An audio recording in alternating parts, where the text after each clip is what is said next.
मुख्यमंत्री सम्राट चौधरी ने शिक्षा विभाग के साथ आज महत्वपूर्ण बैठक की है और कई बड़े फैसले लिए हैं। हमारे साथ बिहार के शिक्षा मंत्री मिथिलेश तिवारी हैं, जिनसे लगातार अभ्यर्थी से लेकर मीडियाकर्मी कई दिनों से सवाल जवाब कर रहे थे। आज बहुत कुछ सामने आ गया है, क्या लग रहा है? सबसे पहला सवाल टीआरई 4। देखिए, मैं लगातार कहते रहा हूं कि टीआरई 4 के अभ्यर्थियों को अच्छी खबर मिलेगी। आज माननीय मुख्यमंत्री जी ने अच्छी खबर दी है।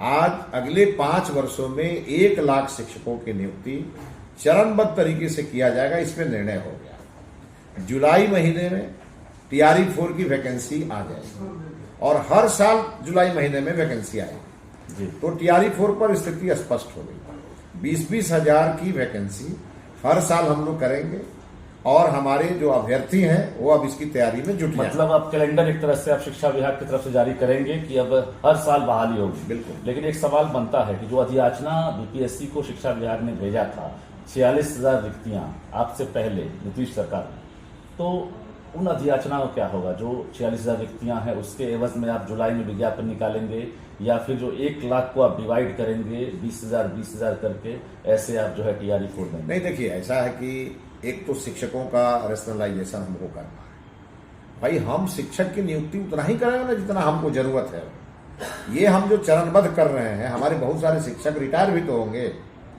तो विद्यालयों में जितने भी हमारे लिए स्वीकृत पद है और जो आज शिक्षक हैं, कहीं ज्यादा है कहीं कम है, उसका पूरा 1 सप्ताह के अंदर हमारे विभाग के अधिकारियों को सीएम साहब ने निर्देशित किया है कि पूरा इसको रेशनलाइजेशन करके और निकालिए कि अभी कितनी आवश्यकता है और उसके आधार पर हम अधियाचना फिर भेजेंगे। एक तो न्यूनतम हो गया कि 20,000 टीआरई 4 की वैकेंसी हर साल जुलाई महीने में जारी होगी। यदि ज्यादा आवश्यकता होगी तो ज्यादा भेजेंगे। जुलाई में आप जो 46,000 पद हैं उस पर भी वैकेंसी निकाल सकते हैं।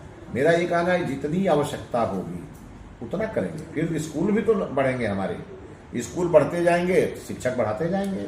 एक मौजूदा सवाल है, क्योंकि बीपीएससी ने प्रस्ताव सामान्य प्रशासन विभाग को भेज दिया था, क्योंकि नोडल विभाग आप हैं शिक्षा विभाग, और यहीं से शुरुआत होने वाली थी पीटी और मेंस, एकल परीक्षा की आदत थी बिहार में टीआरई वालों को। क्या आप टीआरई नाम रखेंगे या पीटी मेंस की बात हो रही? क्योंकि विरोध हो रहा है कि भाई पीटी मेंस हम क्यों दें, हम एसडीएम नहीं बन रहे हैं, हम एसडीपीओ नहीं बन रहे हैं, बीडीओ नहीं बन रहे हैं।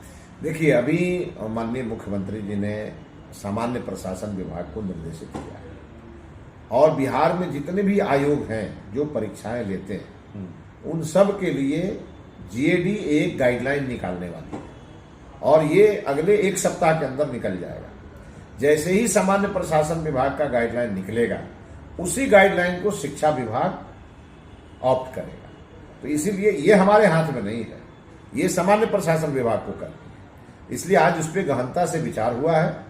देश के अन्य राज्यों में क्या व्यवस्थाएं हैं उस पर भी बात हुई है और सामान्य प्रशासन विभाग के गाइडलाइन का इंतजार करिए।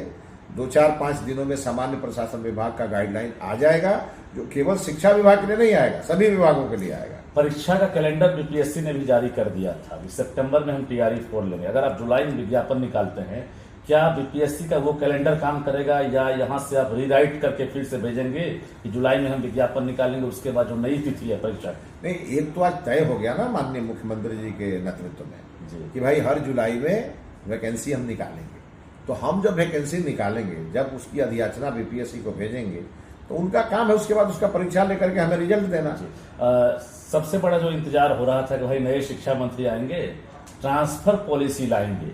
तब ट्रांसफर पॉलिसी कब ला रहे हैं? चूंकि मुख्यमंत्री ने इशारा कर दिया है और एक बड़ा फैसला